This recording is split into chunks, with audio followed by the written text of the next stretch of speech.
Olá, tudo bem? Bem-vindo ao nosso tradicional Café com Ações. Saúde a todos! Aqui no Café com Ações a gente faz um giro de notícias sobre economia, bolsa de valores, o mundo empresarial. Procuramos separar o joio do trigo, focar nas informações que são relevantes para a construção de nossas análises e estratégias sobre investimentos. Isso é fundamental para a gente não perder tempo, não desviar o nosso foco e a nossa atenção. O tempo é um recurso insubstituível. Seja inteligente, use o tempo sempre a seu favor. Não desperdice energia e tempo com coisas que não fazem sentido, que não agregam, que não vão ajudar você a alcançar os seus objetivos. Meu nome é Clóvis Faleira, sou formado em administração, consultor empresarial, invisto na Bolsa desde 2006. Aqui no YouTube eu criei 2 canais, o Viver de Renda e o Café com Ações. Nos acompanhe em ambos e deixe o like e compartilhe com os amigos. No vídeo de hoje a gente vai começar falando sobre um estudo que foi divulgado recentemente, dizendo o seguinte: o Brasil é um dos países que mais gastam com o serviço público no mundo. No mundo. Nós estamos atrás de Arábia Saudita, que é o país que mais gasta. Depois disso, a África do Sul, a Dinamarca, a Noruega, a Islândia, Samoa e o Brasil. Ou seja, nós estamos em 7º lugar. Isso levando em conta o quê?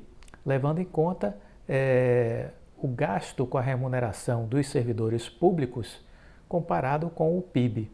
Então essa é a dinâmica comparativa que norteou esse estudo. O Brasil tem uma das maiores despesas com remuneração de servidores públicos no mundo. Dados foram reunidos pelo Tesouro Nacional. Então, é o próprio governo que levantou essa informação, em um painel interativo que será lançado pelo órgão. De uma relação de 74 países, o Brasil tem o 7º maior gasto público do mundo, com 12,9% do PIB. 12,9% do PIB. Os dados são de 2019 e consideraram despesas com o pessoal ativo da União, estados e municípios. Alguns penduricalhos para contornar o teto salarial de R$ 39.200 mensais, salários maiores do que na iniciativa privada, e brechas para o acúmulo de remuneração são os fatores apontados pelos especialistas para explicar a permanência do Brasil no topo do ranking. Um histórico de aumentos acima da inflação nos salários também contribuiu para o quadro. O ganho mais recente incorporado ao conjunto de regras para servidores foi uma portaria do Ministério da Economia prevendo que militares da reserva e servidores civis aposentados que continuam trabalhando em determinado cargo podem receber as 2 remunerações, mesmo que isso ultrapasse o teto constitucional de R$ 39.200. A medida beneficiou o presidente Jair Bolsonaro com um aumento de 2,3 mil por mês e o vice-presidente Hamilton Mourão com 24 mil mensais. Ministros também serão beneficiados. Essa medida acabou despertando críticas, sobretudo no momento em que o time do ministro da Economia, Paulo Guedes, tenta fazer avançar no Congresso a sua proposta de reforma administrativa para flexibilizar a estabilidade no cargo, extinguir diversos penduricalhos que hoje turbinam os salários e deixar o terreno pronto para uma revisão futura de cargos e salários. A proposta de emenda à Constituição aguarda a votação na Comissão de Constituição e Justiça da Câmara para poder avançar a próxima etapa, que é a análise de mérito na Comissão Especial. Então, essa é uma situação preocupante, porque tudo isso é pago com o quê? Com os nossos impostos. Por que a carga tributária brasileira é alta? Simples, para arcar com a despesa da máquina pública. Essa é uma dinâmica que um empresário certa feita me disse, que eu nunca esqueci. Ele disse: meu filho, o que é a burocracia? A burocracia é o rabo do cachorro. O cachorro é o dono do rabo. Mas a burocracia, quando cresce muito, em vez do cachorro abanar o rabo, é o rabo que abana o cachorro. Isso é a burocracia. Então isso é a ideia que me ficou muito clara há mais de 20 anos atrás, quando esse empresário me explicou o ponto de vista dele.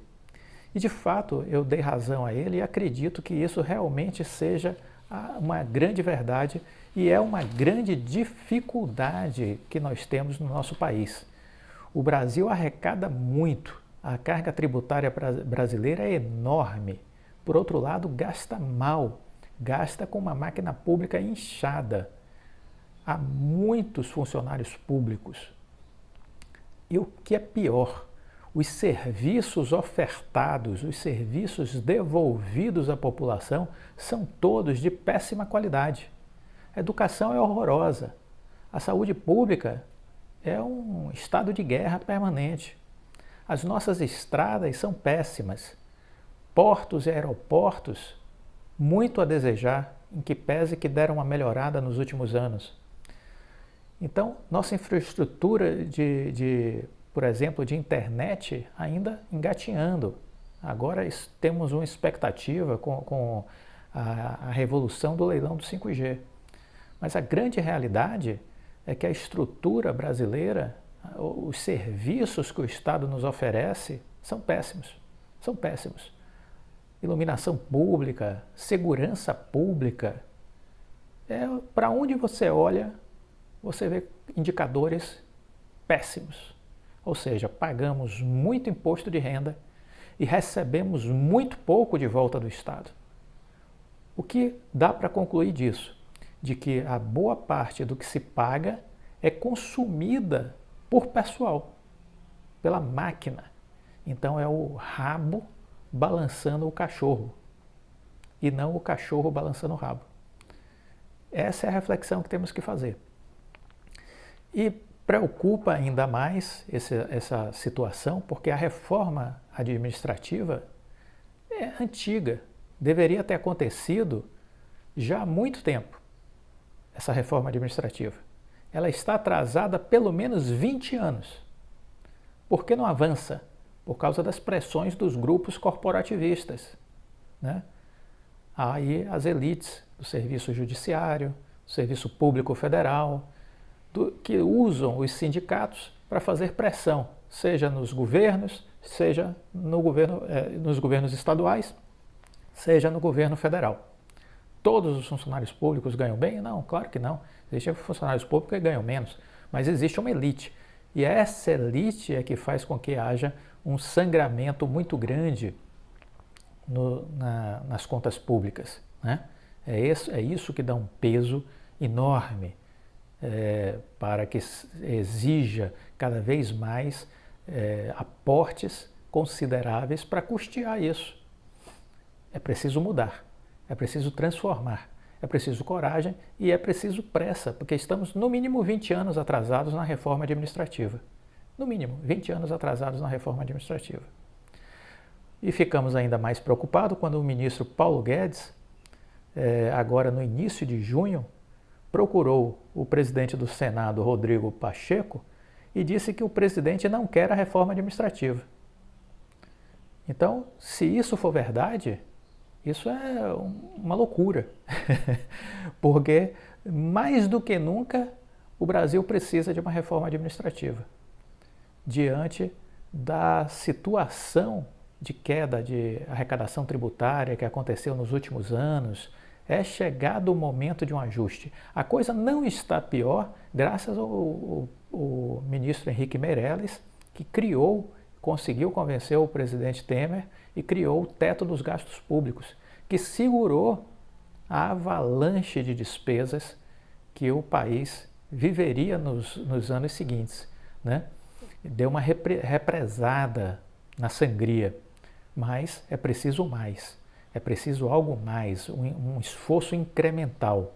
Esse esforço passa pela reforma administrativa. E o presidente deve estar engajado nessa reforma, né? Então a gente precisa estar de olho, porque isso tem a ver com as contas públicas. Os investidores olham as contas públicas do país para ver se aqui é um lugar seguro para investir ou não. Porque se eles perceberem aqui um descontrole dos gastos públicos, o que eles entenderão? Esse país é um país arriscado. Uma hora essa dívida que só faz crescer poderá ficar impagável, inviável, e esse país poderá querer dar o calote, como a Argentina já fez mais de 2 vezes, como a Grécia teve que fazer lá na Europa. Então esse é o risco da dinâmica de uma dívida que só faz crescer e de custos que não são contidos. Temos que agradecer todos os dias ao Henrique Meirelles pela ideia do teto dos gastos públicos. Foi excelente e nos deu uma sobrevida para enfrentar o problema. Mas o problema precisa ser enfrentado. É preciso fazer uma reforma administrativa que estanque essa dinâmica de crescimento do gasto com o serviço público. Se isso não for encarado de frente, se isso não for feito com responsabilidade, o Brasil sim poderá enveredar por um caminho altamente negativo que fará com que os investidores se afastem ao perceber que a dinâmica da nossa dívida pública caminha para uma explosão e que o país poderá fazer o que a Argentina já fez, que é decretar o calote de sua dívida. A consequência disso, dantesca. A consequência disso é absurda, porque os investidores saíram da Argentina. A Argentina não está nem no radar dos grandes investidores. E isso pode acontecer com o Brasil. Portanto, é preciso estar de olho neste assunto e olhar de forma muito crítica, porque a gente precisa sim fazer uma reforma administrativa no país, porque espaço para aumento de imposto não existe. Se alguém falar em aumento de imposto, eu acredito que as massas tomarão as ruas, como foi em 2013. Se alguém falar em aumento de imposto a essa altura do campeonato.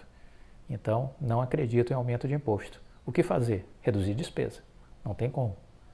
Ou você aumenta a receita ou reduz despesa. Então, nesse caso, eu acho que o que tem que ser trabalhado é a conta de reduzir as despesas. É isso que as pessoas fazem em suas casas quando estão com o orçamento apertado, não é verdade? Os governos precisam fazer a mesma coisa. Fiquem com Deus, deixem um like e até a próxima. Tchau.